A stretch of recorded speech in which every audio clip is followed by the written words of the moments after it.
Hello, my name's Dale Adams of Planning Ahead of Time, and today I'm speaking with Jo.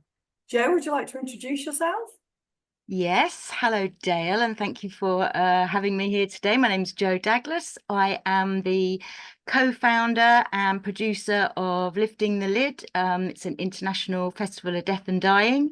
Happens every year. I think this is our fourth year now. So I will preface this with I am not an expert on anything death and dying, just a facilitator of those that are and have more individual experiences. So yeah, I just facilitate and bring together people to connect and communicate about this very important issue. So yeah, great to be talking to you about this because I know we've kind of met before in that kind of way. So it's nice to see you properly, face to face, have a proper chat. Thank you. Well, your co-founder is actually a funeral director, or was, so Victoria. So it's obviously something that you both conjured up together. How did you come to have this Lifting the Lid festival, which I have to say is fabulous? Oh, thanks for saying that. Yeah, I mean, it is fabulous. And as I say, it's not down to me or Victoria. It's down to everyone that's involved that makes it so fabulous. So I met Victoria, who, as you rightly say, is a funeral director, and she's only in the last few years become a funeral director. She worked in she was a hair and makeup agent beforehand, so massive shift. But she's always been interested in the subject matter, as have I. My previous life was as an actor and director in theatre. I worked in multimedia genre, so lots of movement and music and digital effects, etc. So I've always been quite techie. And I also edited films. I still edit films as well. So at the beginning of the pandemic, most of my theatre work has had an element of exploration of the themes of death, dying, grief, loss, suicide, the death penalty.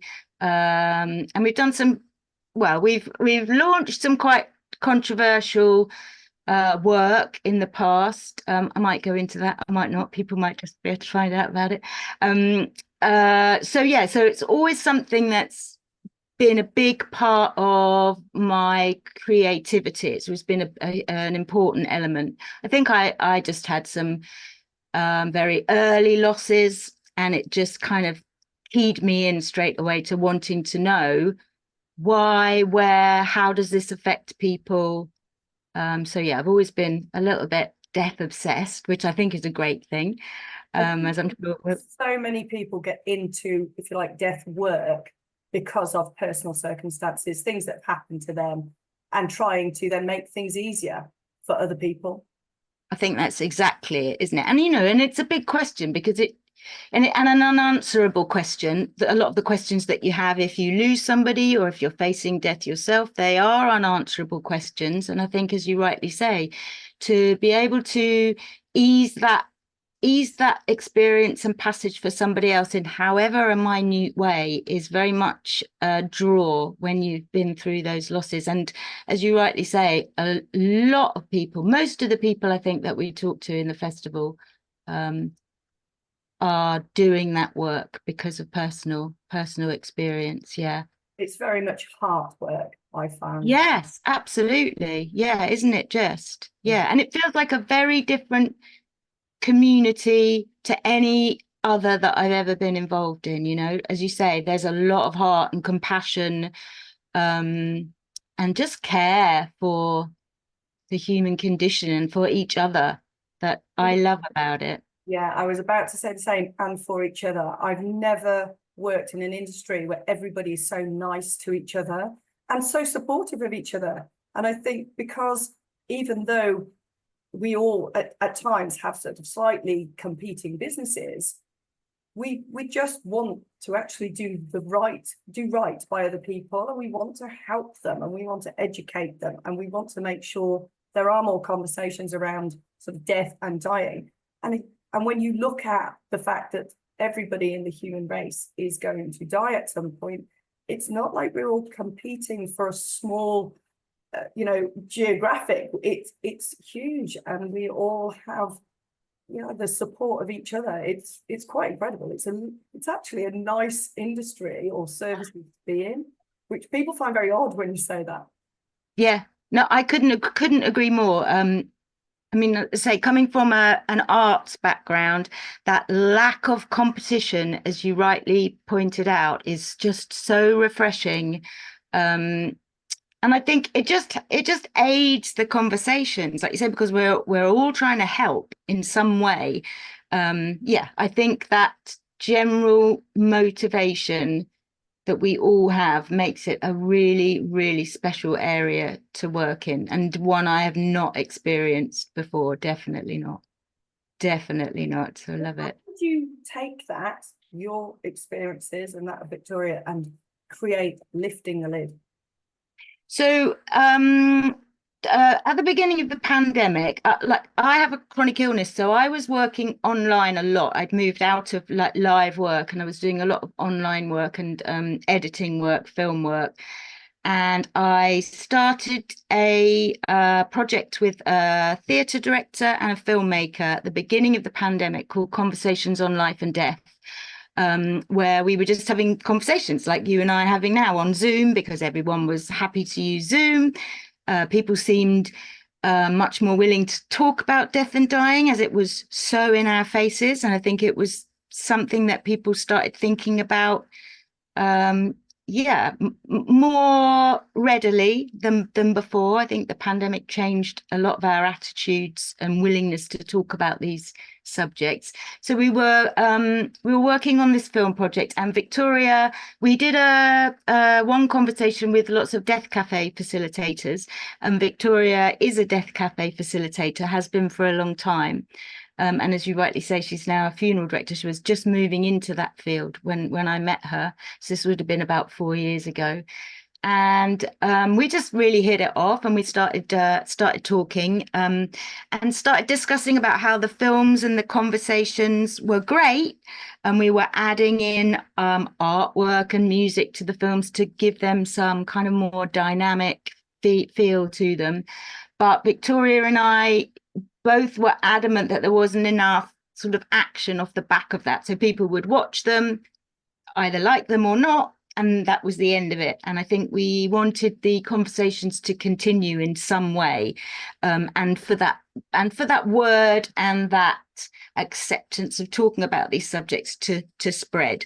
So Victoria had run a small festival in her local, I think it was a village hall or a church hall, before pre-pandemic, and she'd invited funeral directors, organ donation organizations, lots of that type of thing into this small event. I think she had about 11 or 12 stalls, she said. And as I said, I've been trying to set something up online, and we just said, well, everyone's happy to be online at the moment. Everyone seems much more willing to talk about death and dying. Why don't we try a virtual version of that festival? We'd also done a little bit of research once we'd made that decision, and we'd asked everyone that had been involved in the conversations what it was that they thought was missing in this field, and what they thought they would find useful. And a large proportion of the people said that they wanted to hear more about different cultures and how they experience death and dying, how they deal with it, what their thoughts are. So because we'd been able to speak to people from all over the world during the conversations films, because of Zoom and because of the pandemic, which, there were, I think, really good things did come out of that time. And that was one of them. We just thought, let's give it a go. And we had hundreds of applications for the first festival. We were surprised at how big and how widespread it was, to be fair. Yeah. I've attended it, and actually I found it fantastic. So I attended in 22 first. That was the first one that I got to hear of. And I must admit, I was really surprised by the array of speakers, the varying education, and also you're literally running it, obviously, through the night because it's international. And I just found it quite incredible that this goes for basically 3 days, isn't it? And running day and night for 3 days. And I thought this took some organising. It was extremely well run. So it was really interesting. So I instantly sort of diarised it for 2023 when you put the dates up. And one of the speakers last year was Stephen Garrett, who I think is fantastic. And again, that's where I heard him speak, was actually at your festival. I've done a pat chat with him since and have actually spoken to him, and we're looking at working on a little project together from that. So I think it's fantastic. I love that. I love that. Yeah, I mean, I think the connections that are made outside of the festival and then move into the festival and vice versa is just, again, is such a testament to the openness of the people working in this arena, I think, and the kind of collaborative nature of how we are working to, yeah, to get the word out, to encourage conversations and to ease some of the burdens that can arise if we don't have these conversations. Yeah, absolutely. I didn't realize until I started actually going through experiences of losing people through suicide, and then my mum through dementia, the need, I suppose, for conversations pre and post death to actually enable us to understand more about it, to prepare for it when we're still fit and healthy, and then to actually know a little bit more about what happens when somebody dies and how to deal with it afterwards. I think there's so much, and most of it is kept quiet. It's behind closed doors. They're absolutely right. In the fact that these days people go off to hospitals, sometimes they're not seen. It's all dealt with behind closed doors, and it's not a topic that people want to discuss normally and openly. So people don't know. I had no idea of the paperwork required, or that was really quite crucial and important, until that was happening in my family. But in my family, when I was one of the people dealing with it, as a younger person, I was never told about it. When other family members were dying, nobody said anything to me because it wasn't open discussion, and it really needed to be, to actually help people. Yeah, absolutely. And there are now a number of very accessible sort of digital services that do help with those kind of situations. I know that I can think of Settled for one, and I know that, oh my God, I've forgotten her name. I feel terrible for forgetting her name, but I know the woman that runs Settled lost her grandmother, and her and her own mother went through hell trying to close down all of the accounts. That kind of admin that the last thing you want to face, really, when you're suffering emotionally, because there's a lot to do. So I think you can just sign up now, and it's completely free, and it's a one-stop shop whereby they will then contact all of the services, banks, whatever it is that you need to contact administratively to stop that when somebody dies. There's also Life Ledger. I can't, off the top of my head, I can't think, but we've had a lot of people involved in the festival who are doing that kind of really important work, because that's the stuff you don't need, isn't it, when you're grieving? It really is. Absolutely. And what I've done is I've gone the other way. So I started looking at what happened when somebody dies suddenly and making sure everything was in place with all of that, which I did. But then also, again, I know it was through my mum, but I started to realize just how much needs to be in place, how much you need to have sorted and secured to actually help your family. Because I look at it that we spend our lives looking after our family, don't we? Looking after the people we love, whoever they are, our siblings, etc. But then it comes to our death and they don't know anything. They don't have the information that they need. So while they're in, if you like, the worst time of their life, they don't know where anything is. So we've got a planning ahead of time portal. So it's called a PAT portal. And that's actually going live at the end of this month. But it's a totally secure digital vault where people can put all that information. Because as you say, it's so important to be organized and also to help. Because again, we're as people, that's in our nature, isn't it? To actually help and support the people around us. But we can still do that even when we lose capacity, and when we die, we can still have put things in place to help. So, Yeah, exactly. And I think that that's the important thing, isn't it, is to have done it before you don't have the capacity potentially to do that. Because it's such a I remember when my father died, I kind of knew we'd always talked about death and dying. My dad was an ex-ambulance man, and it was like it was his joy to explain the things that he'd seen over the Sunday lunch. But it was always a very open conversation. I always knew that they were going to die. My mother's still alive, but I kind of knew exactly what he wanted, and it made it so much easier to it was a real joy to arrange his funeral because I didn't have any questions. I knew exactly what it was that he wanted. And I can imagine that would have been much harder if I hadn't, wanting to make the right decision, but not knowing what that was. So my mum as well, she's even designed her own crossword.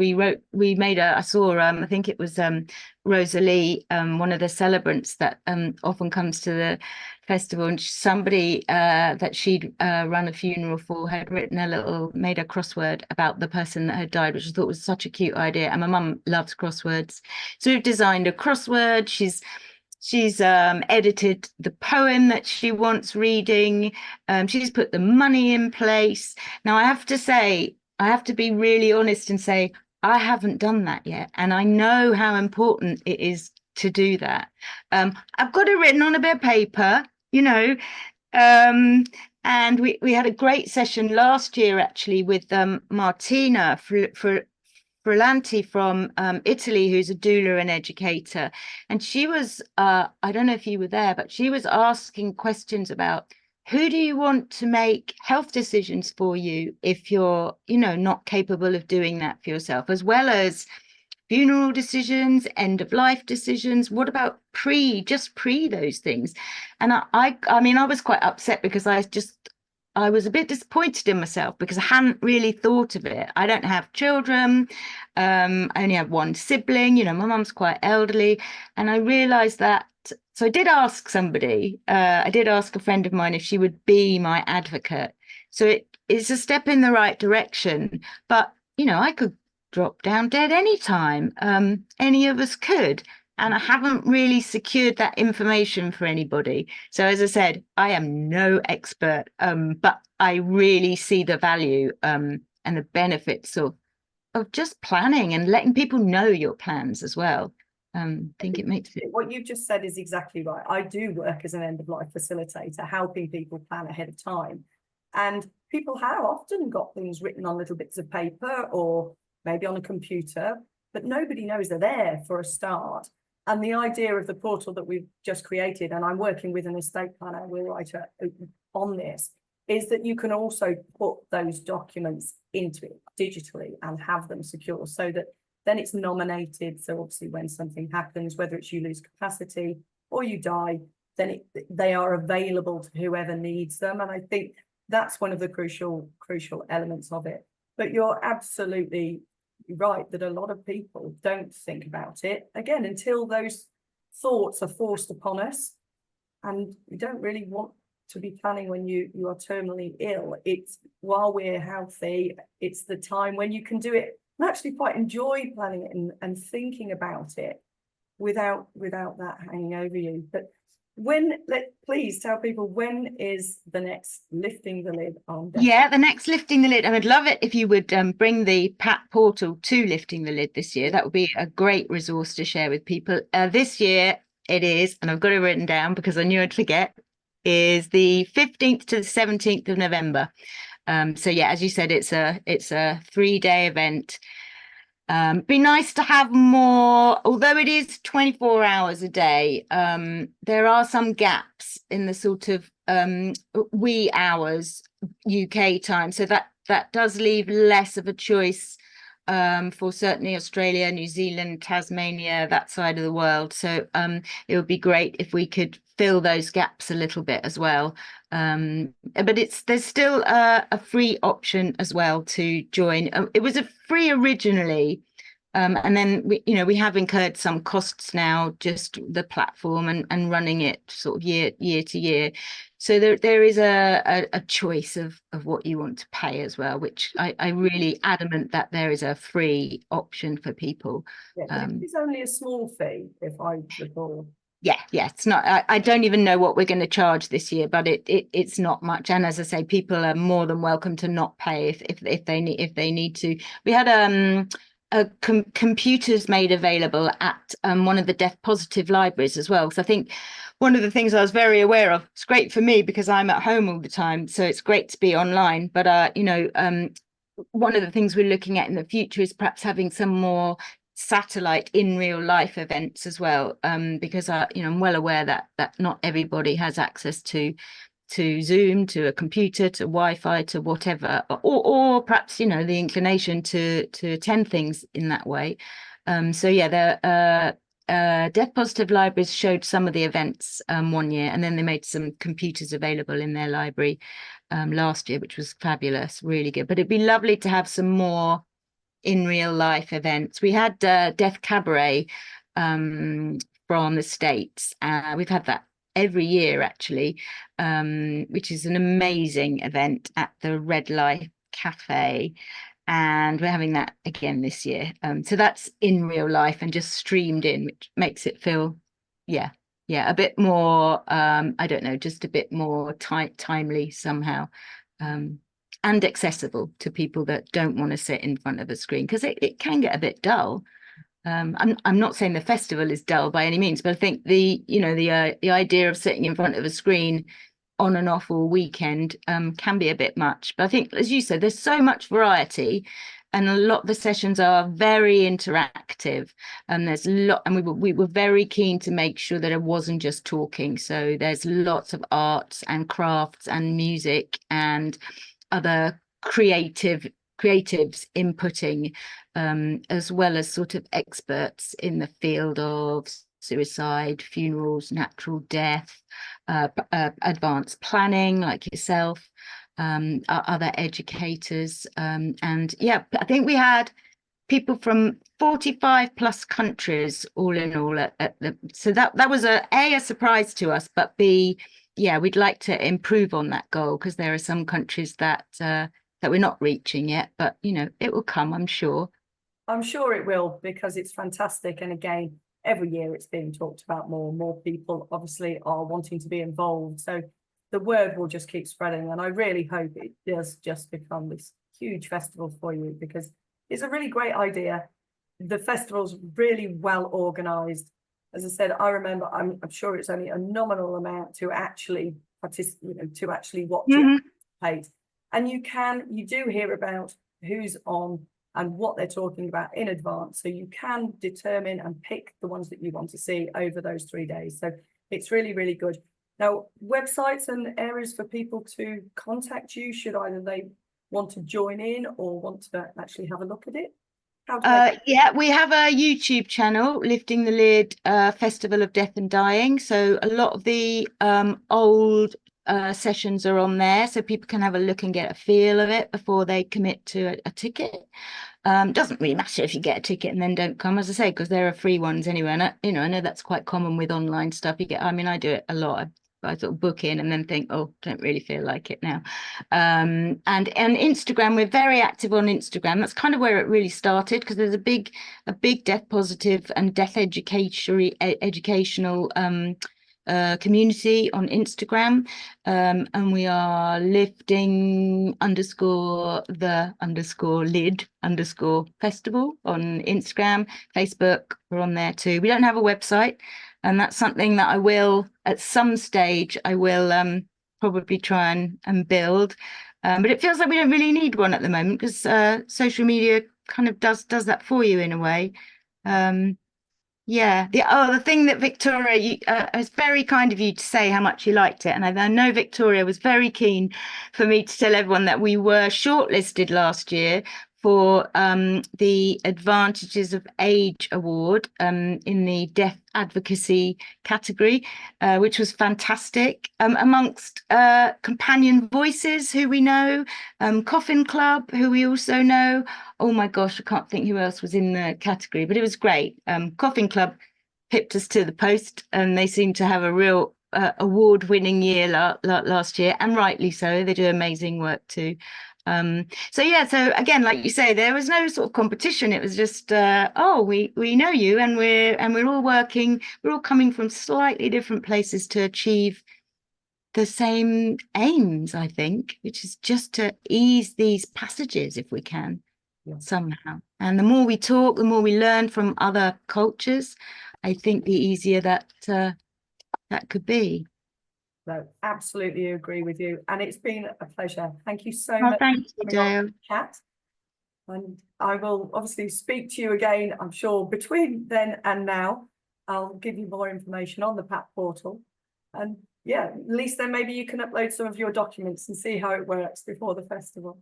Yeah, no, I think that's a great idea. I will definitely do that personally myself. Yeah, I really will. That's a good kick up the backside to do that. We're still, and also we've still our application process is still open till the end of July. So if anyone's interested in presenting, and as I say, you know, it's wide open. We accept applications from anyone, anywhere, who wants to share their experiences, their knowledge, their life, their death. With us. I have the End of Lifers Facebook group. You're very welcome to promote it on there. Obviously, lovely. I'll do that. Okay. But please do, and planning ahead of time. So that's lovely. Right. Well, thank you very much. I look forward to speaking to you again in the future.